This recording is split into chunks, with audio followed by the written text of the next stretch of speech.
غوث आजम की बारगाह है, ईसाइयों का मजमा है। ईसाई कहते हैं तुम्हारे नबी ने कोई मुर्दा जिंदा नहीं किया, हमारे नबी ने मुर्दा जिंदा किया, कुरान की आयत से साबित है। गौसे आदम फरमाते हैं नादानो, मैं नबी नहीं हूँ, गुलाम नबी हूँ। क्या बात है, सुभान अल्लाह। रसूल नहीं हूँ, गुलाम रसूल हूँ। बताओ कब मुर्दे को जिंदा करना है? बेशक, सुभान मेरे अल्लाह। नबी की नबुव्वत पे और मेरे नबी के मोजिजे का इनकार करते हो। अरे तुम्हारा जो नबी है, पैगंबर है ईसा अलैहिस्सलातु वस्सलाम, उनकी शान ये है कि वो मुर्दों को जिंदा कर देते थे।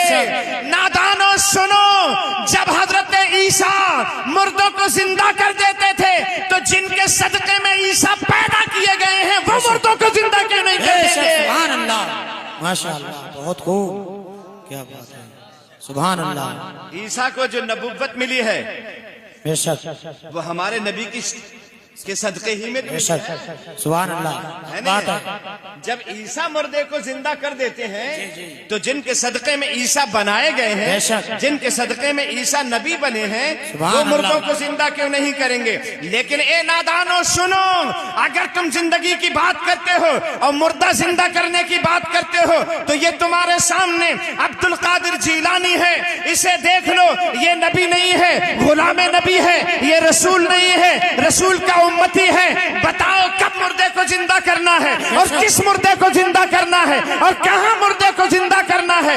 ईसाई कहने लगे ये बड़े मजे की बात है, आज अब्दुल कादिर जीलानी की पोल खुल जाएगी और अब्दुल कादिर जीलानी जब मुर्दे को जिंदा नहीं कर पाएंगे तो इनके नबी की भी ये बात साबित हो जाएगी कि इनका नबी भी मुर्दों को जिंदा नहीं कर पाता था। कहने लगे ठीक है, अगर आप मुर्दों को जिंदा करने का चैलेंज करते हैं तो ठीक है, करके दिखाइए। क्या चलिए कहां चलते हैं? ईसाइयों का मजमा आगे आगे चला, अब्दुल कादिर जीलानी पीछे पीछे चले। तुम्हारी मर्जी है, जहां चाहो ले जाओ, जिस जगह चाहो ले जाओ, जिस मुर्दे को चाहो जिंदा करवाओ। अब्दुल कादिर तैयार हो गया है, गौसे आजम तैयार हो गए। ईसाइयों का ये मजमा एक पुराने कब्रिस्तान में लेकर पहुंच गया और जैसे ये पुराने कब्रिस्तान में पहुंचे कहने लगे सबसे पुरानी कब्र देखो, जो सबसे पुरानी कब्र होगी वहां हड्डियां भी गल चुकी होंगी, गोश्त पोश्त भी खत्म हो गया होगा, कोई नामो निशान बाकी नहीं रहा होगा। अब्दुल कादिर जीलानी को यही आजमाना है, जो सबसे पुरानी कब्र नजर आई। अब्दुल कादिर जीलानी से कहने लगे इस कब्र के मुर्दे को जिंदा कर दीजिए।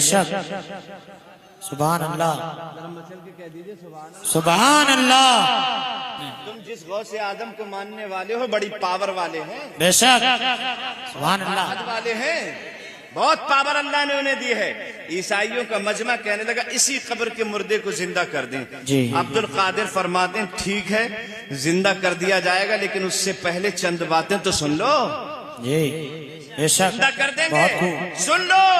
ये फला सन में मरा, इसका इंतकाल फला सन में हुआ है, इसका ये नाम था, इसके बाप का ये नाम था, इसकी माँ का ये नाम था, इसके इतने बच्चे थे, इसका इतना बड़ा खानदान था, फला का नाम ये था, फला का नाम ये था, ये फला जगह रहता था और सुनो ये गाने बजाने का काम करता था। अब बताओ ऐसे ही सादा उठे या गाता बजाता उठे? बेशक, सादा उठे या गाता बजाता उठे? ईसाइयों की हैरत की आंखें खुल गई। अब्दुल कादिर से कहने लगे जैसा चाहें वैसा उठाएं, लेकिन अगर अपने काम के साथ और अपने काम की निस्बत के साथ उठेगा तो और ज्यादा मजा आएगा। गौसे आदम ने बस इशारा किया था, उस कब्र का मुर्दा गाता हुआ नजर आ रहा था। बाहर निकल कर खड़ा हुआ था मुर्दा, तमाम ईसाइयों की नजरों ने देखा था। काफी देर हो गई खड़े खड़े, ईसाई कहने लगे अब ये कब्र में जाता नहीं। गौसे आदम फरमाते हैं जिसने इसे कब्र से बुलाया है जब तक वो नहीं कह देगा तब तक ये कब्र में जाएगा नहीं। बहुत खूब, हमने बुलाया है जी, और जब तक हम नहीं भेजेंगे ये कब्र में वापस नहीं जाएगा, नहीं जा सकता। और उसके बाद हुजूर गौसे आदम रज़ियल्लाहु ताला ने इशारा किया तो मुर्दा कब्र के अंदर चला गया। जल्दी बोलो, चला गया।